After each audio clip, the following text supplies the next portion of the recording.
Alright, so that was we messed up a lot in like the final moments. Like we messed up the rotation and kind of nervous because I've been trying this for like probably about 15 attempts or 20 attempts already. Not more than 20, I think.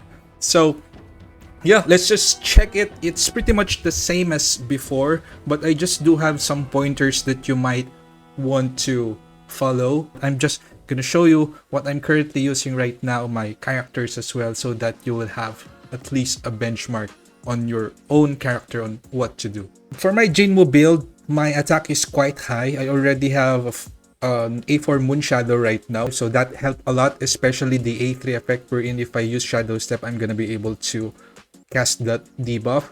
But still, the most important thing is still the A1, because that's kind of what you need to get that increased damage taken. And then for my stats right now, my crit rate is 6.44%. And I've been explaining this, if you've been following my videos, I've been explaining this for like a long time now, that when you guys are in the penalty zone, your artifact crit rate is gonna be reduced heavily. And so my style is always gonna be to just go full damage, especially if I'm in the red. So Vulcan normal is at around 700k recommended total power. So ideally, you want to be at 85%. I did everything I could, but my total power right now is still not enough because I'm still using the expert set here. I think it's gonna be much easier with the new artifacts, but right now I still don't have those. So initially, what I did was to put my grid set here on Min Byung-gu. The highest total power that I'm able to get is 585%. So what I did is that I did not push for 85% anymore, but rather I pushed for 80%, which is gonna be 560k if I'm not mistaken. So I switched out my full grid set here and I just used the Guardian set so that I'm gonna be able to get additional damage whenever Alicia casts the shields. It's still the same method pretty much. As you can see here, I just use everything that could push my total power even more. And then for my stats allocation, precision is gonna be heavily penalized as well. So just go for full attack. That's why my attack is quite high. My damage increase is quite high. My critical damage increase is pretty decent. And my skill levels for my weapons is just level 7 max on all skills. And then for this one, for the skills, you can actually use the armor break vacuum wave now if you have one, because this skill debuffs the target with increased damage taken by 10%, and it's wind. So Vulcan is already weak to wind right now, and so this one's gonna help a lot in terms of the breaking. And then I do have a legendary multi-strike here, pretty decent damage, but I don't think it's really the main value there. Even with just the heroic quality, I think you're still gonna be able to deal pretty good damage there. And for the breaking, yeah, so we just needed this for faster breaking. I tried my former style, which is this one, but the breaking is kind of slow and I'm actually short on time because of that. For my blessing stones, I just use pulverize so that I can break him fast. And then the advanced dagger technique, 70% HP. And I use sharp perception for critical hit rate increase, which is up to 10%. And again, you might be wondering, okay, Mouse, why did you remove your crit and then you're adding crit? So crit here, if there's no patch since way back the like Pain Blades videos, like 2 or so months ago, artifact crit rate is gonna be heavily penalized when you're below the recommended total power, even if you're in the white. But it's gonna be way worse when you're in the red, which is, in my case, I'm still in the red. So I removed that, but the passives still work. Okay, this 1% from this, the percent especially from the plum sword, which is why the plum sword is still one of the best in terms of clearing the hard content, because you just use, especially at A3, you just use a dash, then you're gonna get increased critical hit damage, increased skill damage, and increased critical hit rate. So that's why even if I have almost no crit rate in my artifacts, I still manage to be able to crit. So artifact stats, attack, no crit here, not gonna use that when you're in the penalty. But once I get into white, I'm gonna bring it back, because then I will have a bit of crit, not that much, but still gonna be worth it. And here are the other artifacts. There you go. Here, some pretty decent, not the best ones, but pretty decent already. And for my hunters, really just for total power purposes, I just put the best gears that would give me higher total power. So you're gonna need that. My target here is just 80% of the recommended total power. And so for this, just total power purposes and the Guardian set, as I've mentioned. So again, Min Byung-goo's role there is to give crit rate. Again, passive crit rate still work under heavy penalty. And the debuff from the support skill, 15% damage increase taken. And then for Meilin, attack buff plus the shield break, white shield break. And for my Alicia, just for that, you guys already know this, just to debuff. And so basically this run only proves that the same method still works. We're just gonna have to readjust the builds and be mindful of the total power. So I recommend 560k at least. It's still in the red, but I think that's already gonna be good enough for my character progress. As you've seen, we've messed up a lot there and still able to finish it. The next one is 595k. I think it's gonna be really comfortable because that's when you're gonna be able to get out of the red zone. I think I just need to change JINWOO successors and I'm gonna be able to farm the Vulcan Hard Mode already. Or probably when I reach 85 on all of these. And also just to mention, there's already a page 2 here.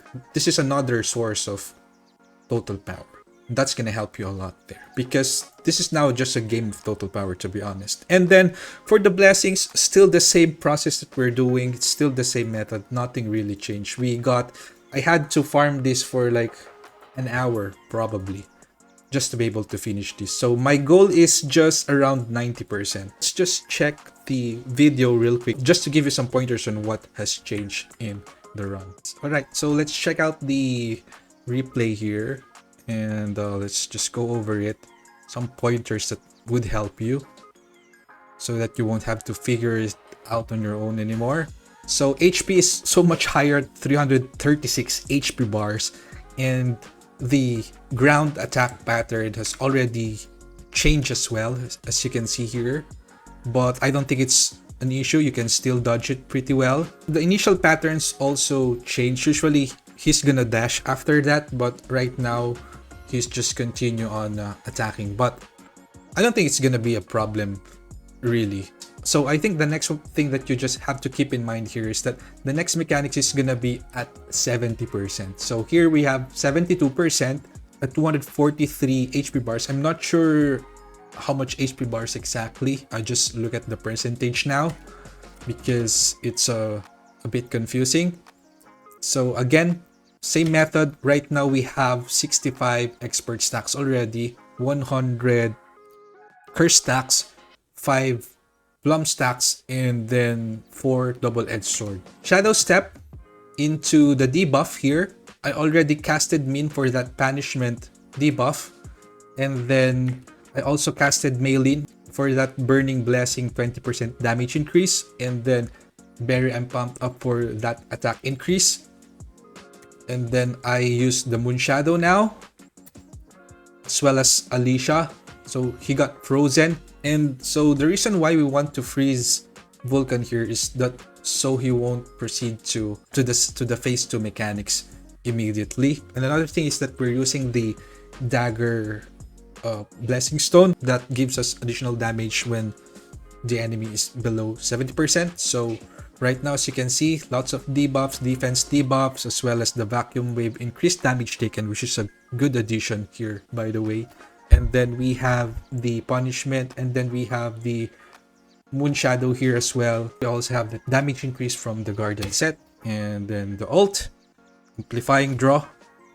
Just in case you missed that, you have to dash if you're using an A3 plum sword. A3 plum sword is just the minimum that will allow you to do this pretty easily.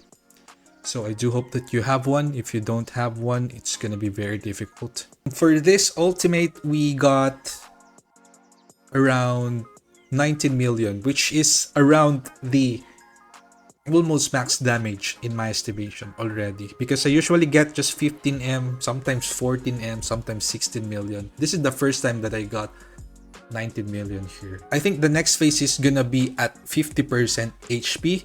Here, I just cast Meilin immediately for the buff, and then dash there, Min's debuff, Moon Shadow,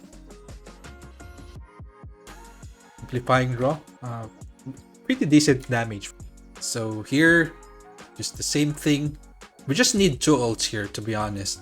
As long as you manage to use your ult just right before he goes to the next phase. He's gonna activate that white shield is at around 13.88%. I'm not sure how many HP bars it's gonna be. So here we actually got into that and we're just waiting. As you can see, just don't use your melee in this part yet. So just breaking the shield. And here's where I messed up my rotation. So I used my Moon Shadow early. We still have 26 seconds remaining. And we also don't have the defense decrease debuff here from the Shadow Step. And we don't have Alicia's Guardian set shield. Ult here was a bit too early, I feel. I think should be... And the damage was like 2.7 million. Probably didn't crit as well. Still managed to deal quite decent damage there. And there you go. Done. So I'm gonna do the Hunter next. So if you have any questions, just let me know in the comment section. This is the only method that I know. I think Westwind is okay as long as you have a good crit rate. I haven't tried that yet, but I'll probably try that as well in my next run. That's gonna be it for this video. Thank you so much for watching and good luck with your runs.